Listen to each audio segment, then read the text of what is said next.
Dear viewers, thank you for your participation in our webinar series, Eve Care. After successful curtain raiser live with Dr. P.V. Tiwari and Dr. Lata Venkatram, we now further venture into few common OBG problems. It is common that our patients do not report about abnormal vaginal discharge for many reasons, ranging from social taboo to lack of awareness. While many a times it may be a seemingly harmless presentation which can be treated with good nutrition alone. However, it can be a tip of iceberg for underlying gynae issues ranging from infections to cancer. Have a look at this.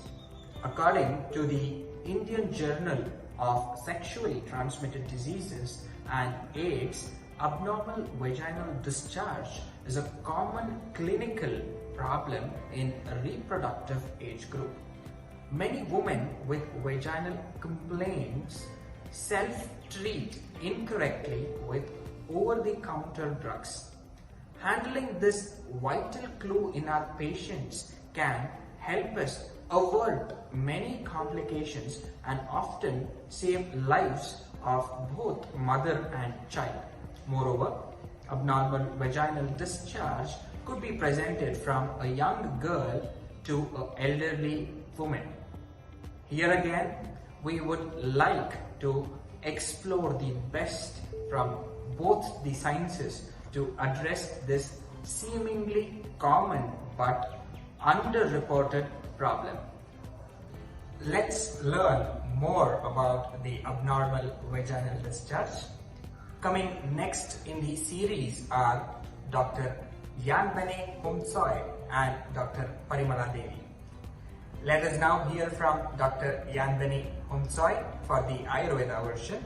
Dr. Yanbene Humsoy is a professor and head of the postgraduate department of Prasuti Tantra and Stri Roga of Government Ayurveda Medical College, Guwahati, Assam. Madam has guided more than 20 PG scholars and also has published more than 40 research articles. Thank you, Shreyas, for such a good introduction. Myself, Dr. Yanbene Humsoy. They call me Benny in short.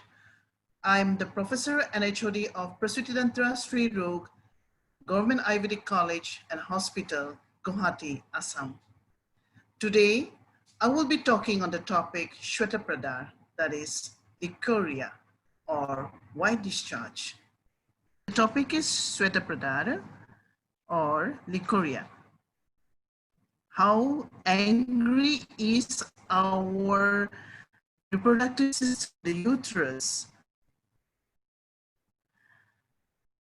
Pandure pradare iti Shweta-Pradare, said by Charak Samhita. And Shweta-Pradar is a condition characterized with white vaginal discharge, may or may not be associated with pain, burning sensation, and discomfort. It is one of the Artavavaha Strotas Tushti Vikara. Chakrapani and books Sharanga Dhar Samhita, Bhav Prakash, and Yoga Ratnakar have used the word Shweta-Pradar for white vaginal discharges. Chakrapani has explained Pandura Ashrikdar as Shweta-Pradar, and Indu also mentioned it as Shukla Ashrikdar. The word Shweta-Pradar has not been mentioned in any of the Brihatrays. Shweta-Pradar is not a disease. It is a symptom of all gynecological diseases, or we can say yoni vyapatas, developing due to visation of kapha and vata kapha. There are, due to visation of kapha and vata kapha, like the diseases yoni vyapatas like Atyananta, Karnini, Acharana, Aticharana, Shleshmala, Upapluta, and Prasamsini. Nidan of Shweta-Pradar. Since it is itself a symptom of an underlying disease, So the etiology of the disease will be the etiology of the Shweta-Pradar. Some etiological factors which can be considered responsible for Shweta-Pradar are such as Mithyachar, Pratustartava, Bijadusha, Deva Prakopa, Atimithun, Garbhasrava, Garbhapat, Yoni Adhavan, Asamyak Paricharya of Rajakal or Rituka. Lakshanas of Shweta-Pradar. It is mainly characterized by Shweta Varnasrava, along with some associated symptoms like Katishul, Sarvangamarda, Durvalya, Unikata Kandu, Vedana, and Shot. These are the pictures how a woman, the face is also very gloomy, and the discharge which is seen, stained in her undergarments, how, she feels about it. Samprapti of Shweta-Pradar. This is a pathogenesis which has been explained in our text. Vata and Kapha gets vitiated, and then vitiated Kapha by means of his Drava Guna, vitiates Rasa. Rasa Dushti happens in the region of Apanvayu and results in white discharge from vagina, that is Shweta-Pradar. Treatment principle of Shweta-Pradar are described under two classifications or two headings. They are Samanya Chikitsa and Vishishta Chikitsa. Samanya Chikitsa includes drugs or measures capable of suppressing kapha.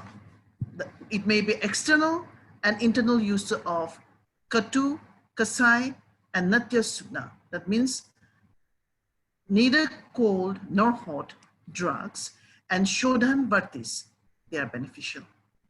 Treatment prescribed for yoni stravas, yoni rogas can also be used. Vishishta Chikitsa, it can be further divided into two. They are Abhyantara Prayog, that is internal intake and intake of medicines, and that is Sthanik Chikitsa or Bahik Prayog, that means external application or localized treatment. There are so many preparations which have been mentioned or which has been, indicated in Shweta-Pradar or any kind of Yonishrava.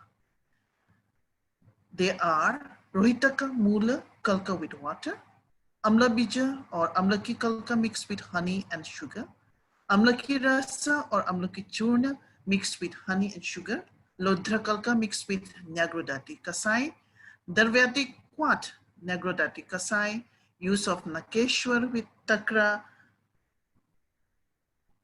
followed by diet of only cooked rice and Takra, Chakramarta Mula pestled with Tandulatak, use of Kushanak Churn, Pipali Churn, Haritike Churn, and Loha Bhashma all mixed in equal quantities.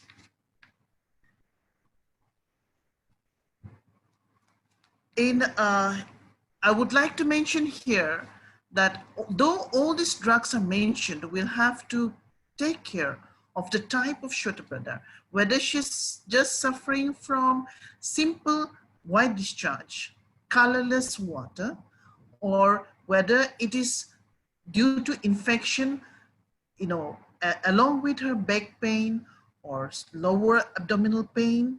These are the symptoms which are very, very common in case of infection or PID, which is causing leukorrhea. We'll have to take care about that.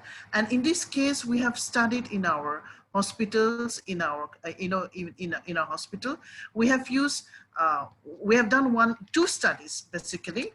One is Udambarati Taylor Pichu Dharan, in a Shweta-Pradar or Unishrav, patient Kafaja Unishrav or Kafaja Unibhyapata.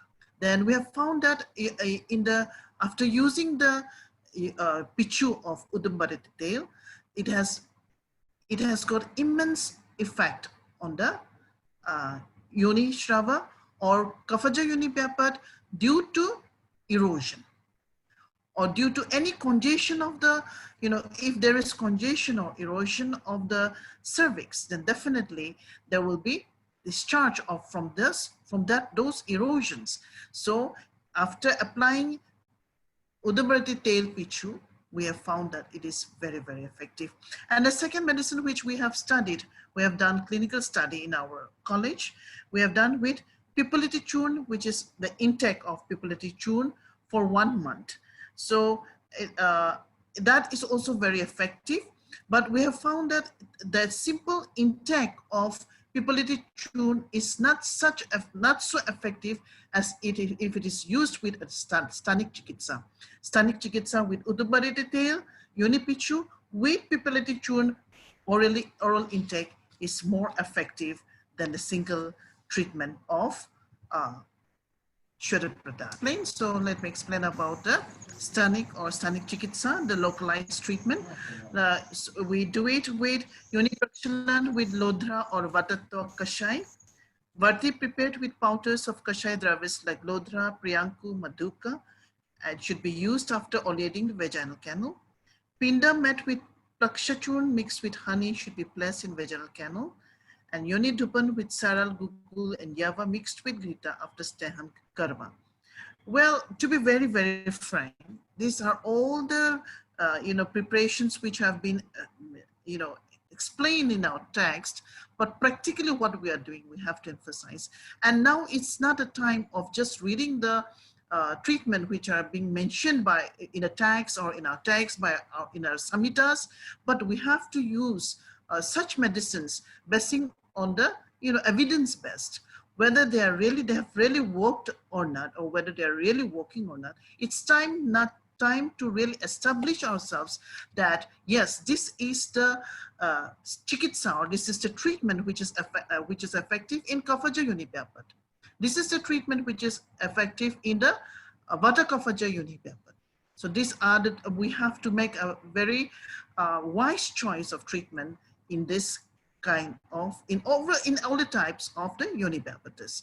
So as I said earlier, the pH of the vagina is very important. Once the pH is maintained, then the infection will be stopped and definitely the disease will be cured. So the underlying disease which is causing the Yonishrava has to be taken care of first. It is already there in the Chikitsa Siddhant. So in the same, like for that, I would like to mention here that in our OPD, we just, when they come with such complaints, we try to find out which kind of discharge or what kind of disease they are having, whether it is because the underlying disease we try to find out. And if it is erosion of the cervix on PS examination, if we just before doing PS examination, suppose we do the local examination. On just examination, we find that okay, there is no fungal infection or there is no vulvovaginitis. Then we try to find out by seeing the doing the per speculum examination and observe the status of the cervix. If the cervix is inflamed or it is congestion is there, and if there is erosion is there, what kind of, whether it is chronic or whether acute, we try to find out and we do it accordingly. So as I said, the Udamrati tail pichu and is very much effective in this erosion, cervical erosion. But when there is vulvovaginitis, then unipraxilan with trifalaquat mixed with takra or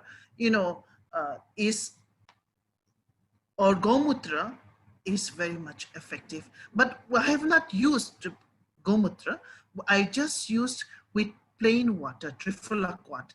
The trifalaquat, plain trifalaquat we have used, and that is also very, very much effective.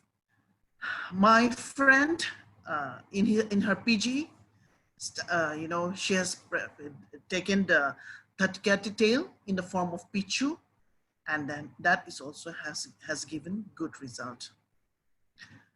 Okay, the common medicines, how it works, we have to know. You know, the established drugs, like I would like to mention some of the drugs which are very much, you know, which are very commonly used in our, you know, OPDs and in our, you know, in our system. I would like to mention those drugs. Some, you know, the classical medicines which are used in Shweta Pradar. The first and foremost, we all know it has to be Pushanak Churna. Pushanak Churna has got almost, you know, 20, above 20 ingredients like Pata, Jambu Beach, Amra Beach, Pasan Bhed, you know, Mocharas, Padma Kesar, Kumkuma, Ativis, Bilva, Musta, Lodra, Gairik, Katfal, Marich, Shunti, Resin, Rakta Chandan, Katvanga, Shweta Sariva, Thatiki, and then like Arjun, Kutach. All this has got the common ras is Tikta Kashai ras. It is Sangrahi, the gun is Sangrahi.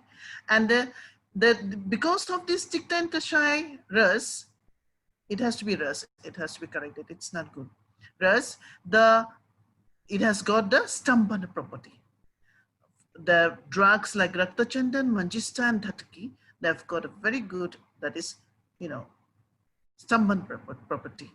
It acts as Pitakna due to being Shitavirya. Kashai gun restrains Strava. It also has antimicrobial and anti-inflammatory properties. We know Lodra and Tatikate has got anti-inflammatory and microbial properties.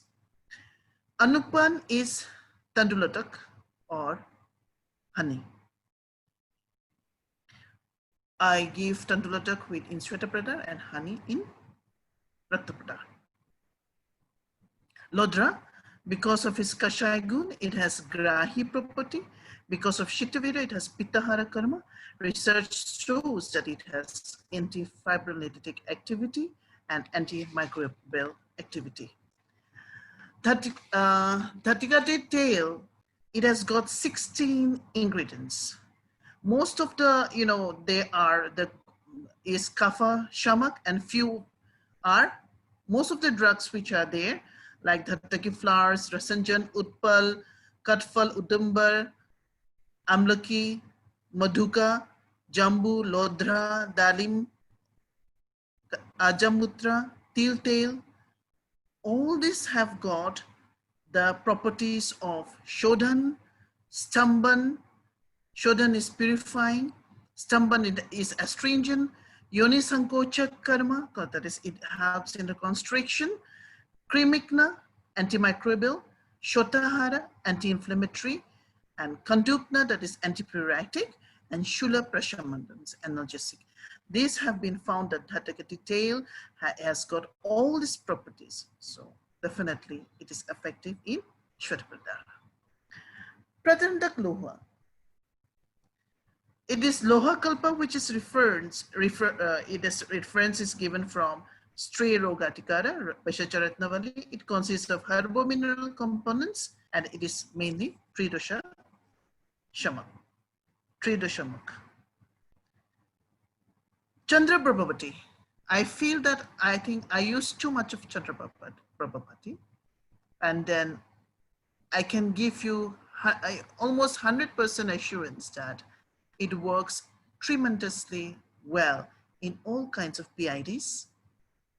And if there is PID, definitely there will be Shweta Pradar and, you know, backache and lower abdominal pain because of the infection, because of the cramping pain, because of all this pulling and, you know, of the muscles and tissues. So like Chandra Prabhavati has got so much of good properties. It has Google, Shilajit, Karpur, Ativish, Haritra, Vacha, Mustak, Amlaki, all these drugs have got antioxidant, anti-inflammatory, and anti-diabetic activities. I would like to add some of the qualities which are not mentioned here. gender poverty. It is extensively used in various elements of the reproductive system of both male and female. It is a very good immunocoque, and it balances the hormones and rectifies problems pertaining to menstruation, stomach cramps, amenorrhea, oligomenorrhea, and dysmenorrhea. It is also extensively used for uterine polyps and uterine bleeding. I use it in PCOS also. Wow, because it balances the hormones. PCOD, we all know it is all because of the imbalance of the hormones. Then we are not talking about PCOS, but how wonderful this drug is, I would like to, emphasize. It is also mentioned that it is Sarva Roga Pranishini.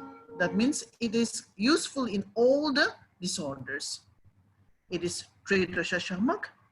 It provides complete relaxation to the body. It increases physical strength also, and it rejuvenates the body and adds glow to it. It is anti-inflammatory.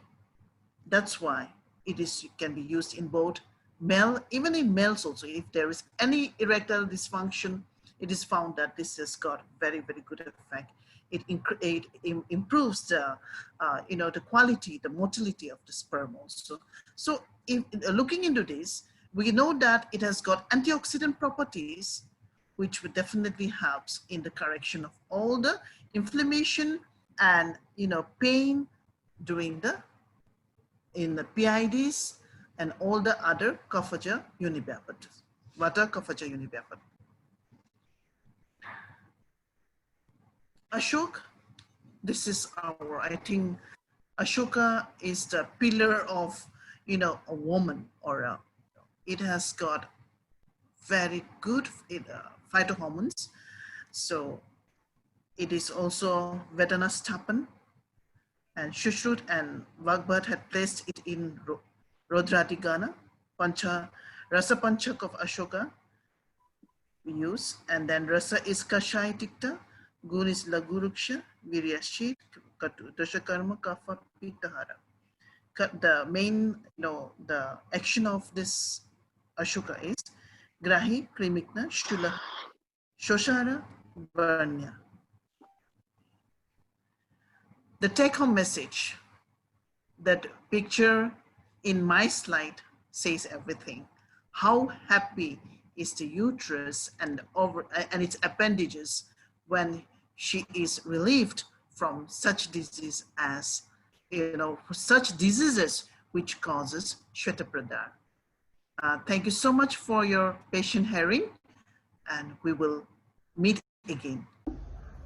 Let's now hear from Dr. Parimala Devi for the modern gynecological concepts of abnormal vaginal discharge. Dr. Parimala Devi is a consultant obstetrician and gynecologist, also a robotic surgeon and colposcopist. Madam is practicing gynecology for more than 35 years. Namaskara. I am Dr. Parimala Devi. I am working with my hospital Parimala Healthcare and also attached to Fortis Hospital Banerghatta Road as a robotic surgeon and also a colposcopist, that is preventive oncology. And I am servicing as gynecologist since nearly the 35th year is the service. And I'm very happy to be part of this summit for the health of the women, the theme. Hello friends. I am very happy to be part of this, the seminar or the summit, whatever Himalaya has arranged, to be part of the discussion about vaginal discharge. I would like to bring it again, the simplicity, by telling about the vaginal discharge, that is commonly called as white discharge per vaginum, is nothing but a infection in the vagina or just a physiological variation, whatever it may be.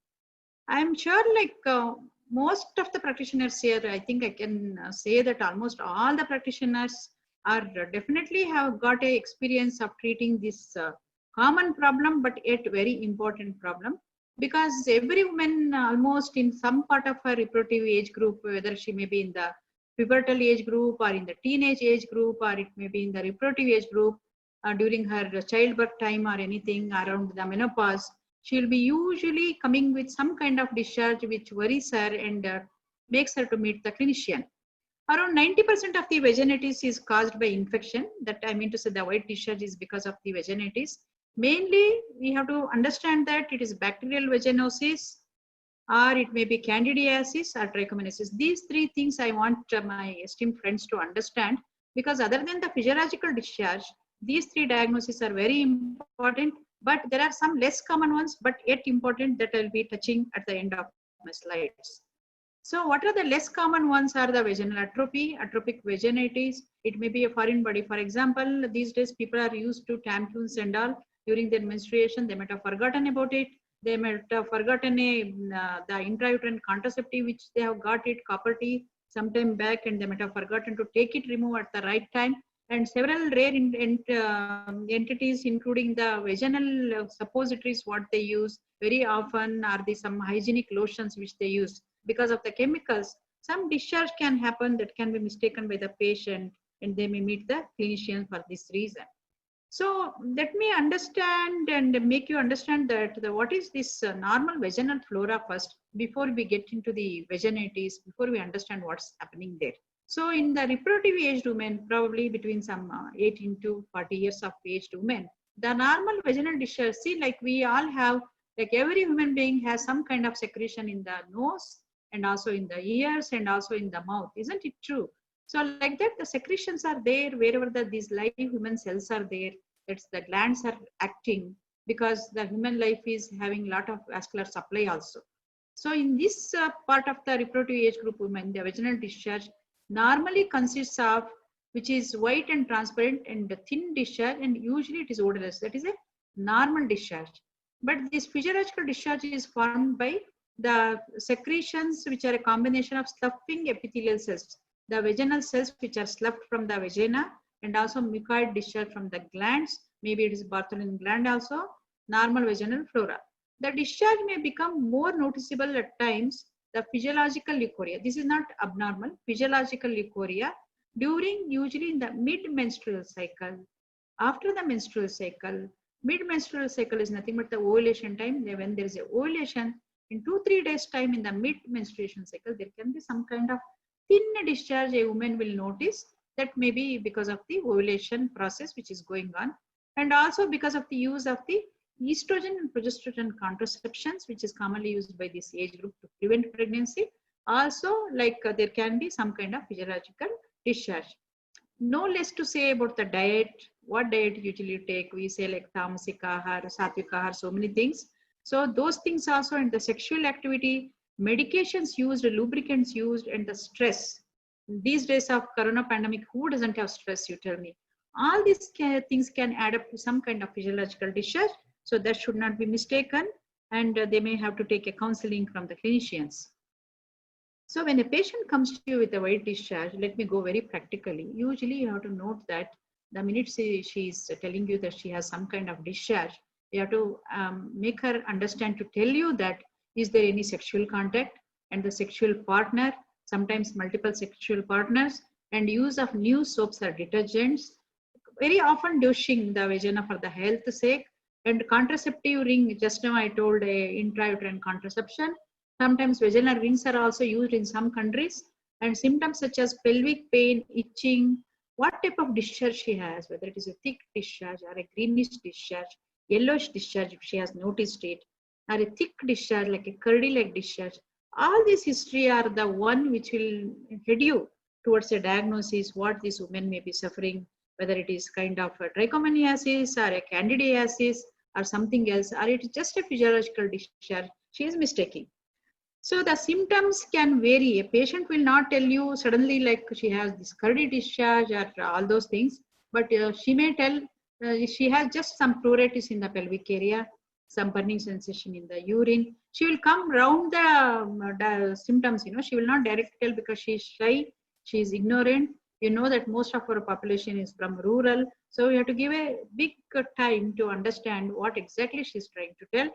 And she may tell that she has fever every day, or she has some backache. Like this, she will tell indirect complaints. But if at all she tells that she has a discharge, pruritus, and there is some swelling near the vagina, And especially the reproductive aged women, young women, telling about difficult coitus or dyspareunia is one of the important symptom you have to notice, and heading her towards asking, has she got any discharge? So white discharge is one of the commonest, like 90% of the population may suffer for one or the other reason. But it is my duty to make, again, to understand and revisit that these are the conditions which are commonly, which should be discussed, is bacterial vaginosis, candidiasis, trichomoniasis. I am again and again telling these three diagnoses because approximately 50% of the bacterial vaginosis cases are asymptomatic, and they will have an offensive fishy smelling discharge. Usually they will come and tell, madam, these days we have some kind of fishy smell, some kind of sour smell from our body, or the partner may come and tell. So this is bacterial vaginosis. Whether it is a sexually transmitted disease is a controversy still, but it is a kind of infection from the bacterial vaginal flora. The next one is candidiasis, which is about 10 to 20% asymptomatic. See, one thing you have to notice that all these conditions are many a times asymptomatic, but for the vaginal discharge, what they tell, because some may have vulval itching, some may have vulval soreness, and some may have this fishy discharge, fishy smelled discharge, or smelling discharge. So the physical examination when you do for these people, which is a must, so like you cannot write a prescription just by her history. A physical examination is a must, a pelvic examination. The vulva usually appears normal in bacterial vaginosis. You will feel that things are very normal. Even the patient is telling, you would say like, oh, everything is normal. Why are you having telling all the time that you have discharge? Because it looks so. Whereas erythema, edema, and fissures suggest candidiasis, trichomoniasis, and dermatitis. Atrophic changes are due to the atrophic vaginitis and discharge in postmenopausal women is due to hypoestrogenemia, because they have a very low load of estrogen level in their body. So that causes vaginal atrophic vaginitis. Because of the scratching and the dry vagina, infections may be common. Changes in the vulvovaginal architecture may be caused by a chronic inflammatory process such as erosion, as well as because of the mucous membrane pemphigoid. Pemphigoid and all are not very common. Atrophic vaginitis is one thing to be noted, because our elderly mothers will be very shy to tell the family members about this condition.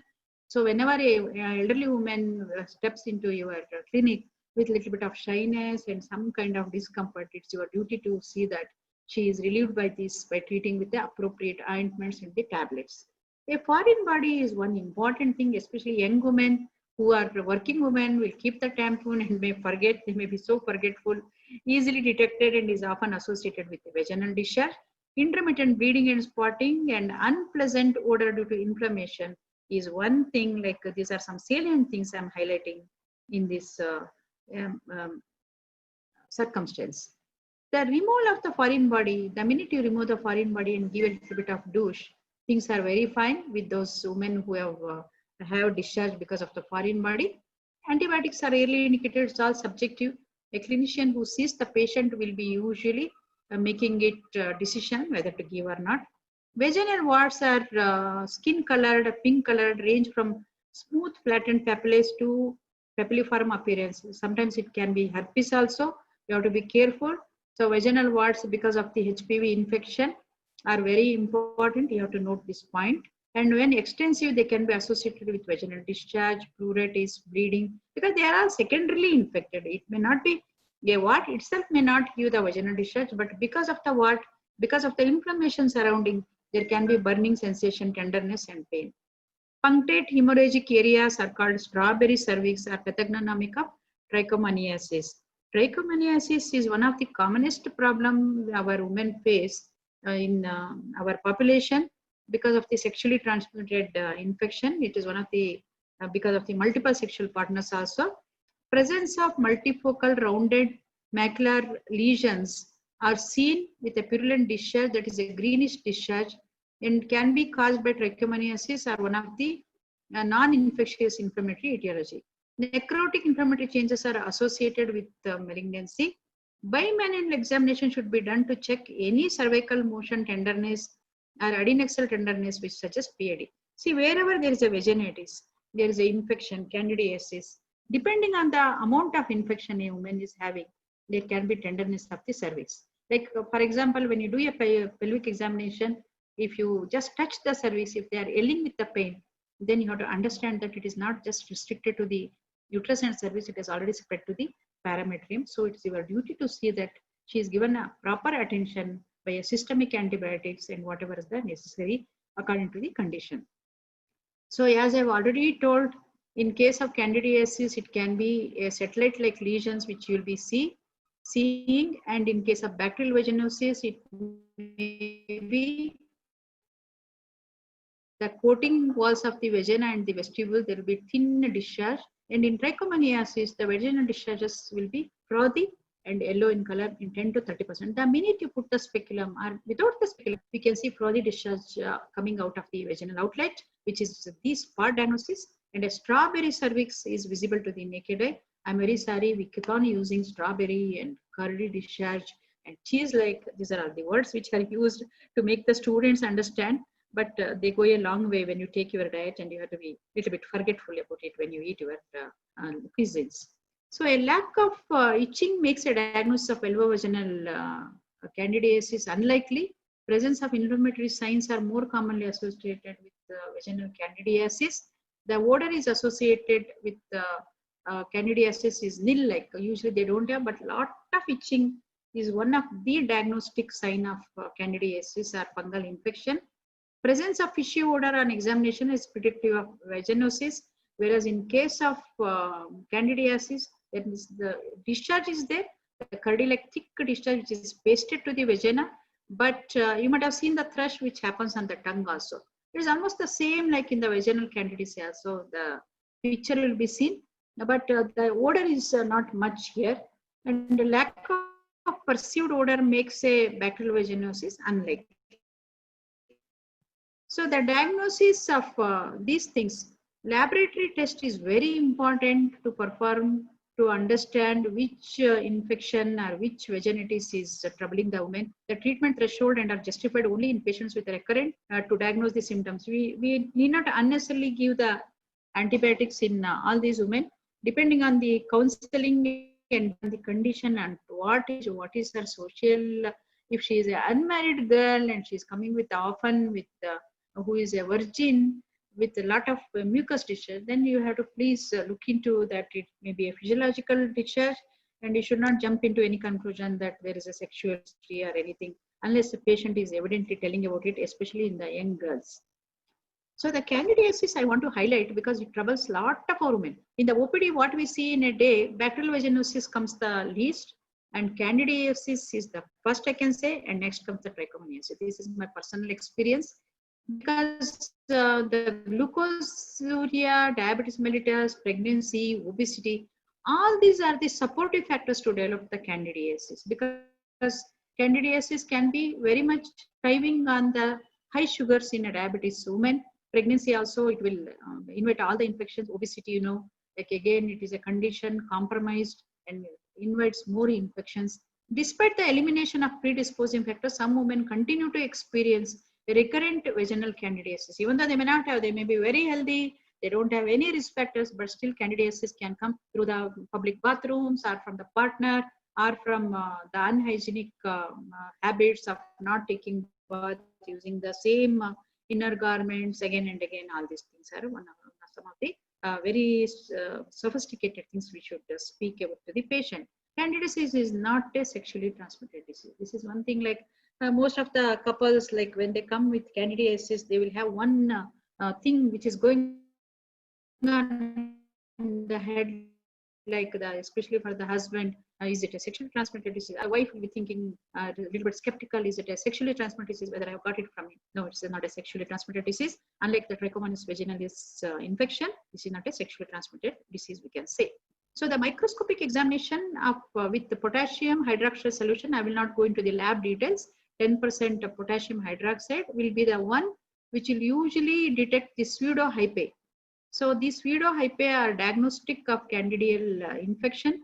Vaginal culture also is a must. We should not be in these days, a lot of things are medico-legally oriented. Most of the patients are Google doctors, you know, easily they become the Google doctors within 10-15 minutes of their time. And we take 10 to 15 years, I think, to become a doctor and to tell about some diagnosis. That's our whatever you say, our fortune or what in what way to say, but these people will be knowing relatively about what infections can trouble the women and all these things. So they want to really want to show that they are also knowing so many things. That time you will have to tell that culture is a must. And the pseudohypae and chlamydospores, accumulation of blastospores seen by the microtechnician is very, very important. So usually we make a habit to take a vaginal smear and send to the culture, because we have to speak a lot on the evidence-based practice these days. Otherwise, it is difficult to convince the patient and safeguard yourself. So the treatment of candidiasis is classified depending on the whether it is a recurrent infection that is complicated or uncomplicated. Patients with uncomplicated, there's sometime once or twice infection or mild to moderate disease are treated in the usual way with the anti-candid treatment of the whatever the fungal drugs, antifungal drugs, and also some ointments and the hygienic measures. The pseudohypae are visible on microscopy. Treatment of uncomplicated vaginal candidiasis is simple, but many people come with recurrent candidiasis and they doubt your efficiency, because these spores which are there, sometimes they may be in the husband's penile organ, may infect the woman again. So sometimes it becomes, it's my clinical experience, most of the time I treat these couples with the drugs on each other, then treating the only female partner when it's a recurrent one. This is my clinical experience. I have not brought any evidence that can be taken off afterwards with other references. So the bacterial vaginosis, that is 37 to 64% of the people are representing to sexually transmitted disease clinics for treatment of other infection. 2/3 of the women are asymptomatic. Bacterial vaginosis is associated with so many obstetric complications like miscarriage, premature rupture of membranes, and also preterm birth. So it is a very important point. Our lady clinician should notice that when a woman comes with all these miscarriage and repeated high risk pregnancy, it's our duty to understand whether she has this constant discharge, because it's so common. 37 to 64% is not at all something like simple. Although there is an association with sexual activity, but it is not sexually transmitted infection. The only sexually transmitted infection in what I have told is Trichomonas vaginalis infection, you can say. But not, there are exceptions to the rule. Sometimes it may not be. It may be just it has come from some fomites or something also. In clinical practice, bacterial vaginosis is diagnosed by the presence of 3 out of 4 the Amsel criteria. That is one thin homogeneous vaginal discharge, and pH is 4.5. A positive if test, that is the fishy amine odor when 10% of the potassium hydroxide solution is added to this discharge. At least 20% of the clue cells are very much seen, vaginal epithelial cells, with the borders obscured by adherent cocobacilli on wet mount depression of gram stain. This is usually our cytologist will understand and give the report. So trichomoniasis, once again, to brush up the sum up about this infection, is 25 to 40% of all clinically significant infections. 50% of the women with positive culture for Trichomonas vaginalis are asymptomatic, even though itching is one of the symptoms. The most consistently described risk factors associated with trichomoniasis are increased level of sexual activity and multiple sexual partners. So sex workers and any other factors, social factors, should be gently found out with this couple. So just to show a diagrammatic presentation, you can see the frothy discharge which is flowing from the cervix, and you can see the cells which are the flagellae, which are usually attached and moving. You can see in case of Trichomonas vaginalis infection. The treatment of any woman with new or multiple sexual partners, asymptomatic sexual partner, or an otherwise unexplained cervical and vaginal discharge should be tested for the presence of sexually transmitted infection, that is chlamydia and gonorrhea. As we have advanced technologically and in our modern medicine, gonorrhea has become less actually, because most of the antibiotics what we give for other things, gonorrhea also is taken care. And chlamydia is not very common in our culture. It is more common in USA. So these two should not be forgotten in case of vaginal discharge. So sexual partners should be treated simultaneously. That's what I meant so far. To reduce recurrence, partners should avoid resuming sexual intercourse. They should have a safe sex by using condom. Until both have completed treatment and are asymptomatic, abstinence is the best method which is followed and recommended always.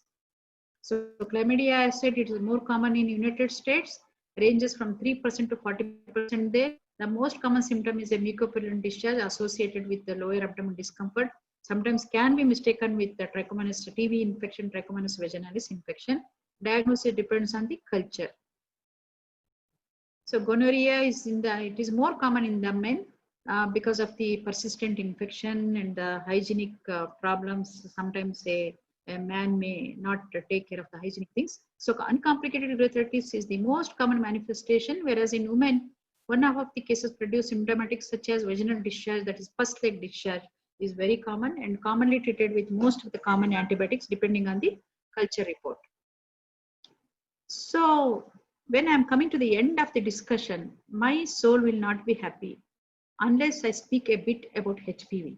See, most of the women who come to us with vaginal discharge will be always concerned and always will be troubled by their mind about, is there any cancer in my uterus? This is one thing like which will be troubling them. It's our duty to say that HPV infection also can be one cause for this white discharge. So HPV is nothing but human papilloma virus, which is very abundantly found in our women and also in the men.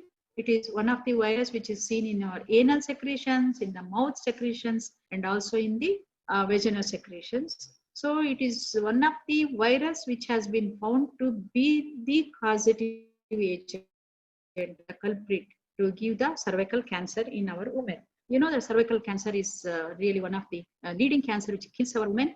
So women, we have to take the history of, especially sexual history will be there. Women who have had more than one partner, women with other sexually transmitted diseases which are not treated, women who hardly take care of their hygiene and who are compromised immunologically, and also a woman's partner who is having multiple sexual partners. These are some of the factors, and also no less the smoking history in the woman is also one of the important things. So human papilloma virus is the one virus which we'll have to think always, because it kills our women. We think that it's a commonest some sexually transmitted disease, but when we go to see it, maybe HPV. We have to do the test and we have to do pap smear and we have to do the colposcopy whenever it is necessary. Cervical cancer should not be considered as a death sentence. Now we have a lot of treatments. Those were the days in 1980s when we were undergraduate students, that a woman with cervical cancer would just die. She is just deserted. It's not so. At the right time, if you think, if you can diagnose cervix is having some infection, if you rule out HPV, that women can be rescued from the cervical cancer, and with the beautiful vaccines which are available now. Only thing, the public have to accept it. This is my last slide, and I am very happy. How we know, like in this corona pandemic, what is the morbidity, what is the mortality? Still we are unaware about the pandemic, how it is going to go, when it is going to end. Like that, even the cervical cancer, the pap smear, even though it is acceptable, it is available, it's only 2.5% of the people are still accepting the pap smear. So no wonder women are dying of cervical cancer, and our clinicians are also not at all concerned to just counsel them about cervical cancer whenever they come with the discharge. This is my appeal to all the clinicians to leave a last word in your clinic to a woman to take the HPV vaccine and to get a pap smear at least once or twice in their life for time, at least if not 3 years as per the protocol says. Why I'm showing this iceberg is nothing but this is the amount of the incidence of the cervical cancer which is there. What we are diagnosing is only this much. So with this, I would like to once again thank the very dynamic person behind all this CME. What I have understood, maybe there is a team, that is Dr. Shreyas and his team, whom I have observed since long time, been just constantly working and trying to take some kind of message to people. And being young, still he is so much academically at his heights. I appreciate him, and I wish the Himalaya and team and Dr. Shreyas all the best. And thank you very much once again for giving this beautiful opportunity to share my few pieces of knowledge to you all. Thank you so much. It's time now to answer your queries. Post them in the YouTube channel of Celebrity Doctor to be answered by our experienced resource personnel in our next coming live session next week. Like, subscribe and share the YouTube channel of Celebrity Doctor. Let's Eve Care.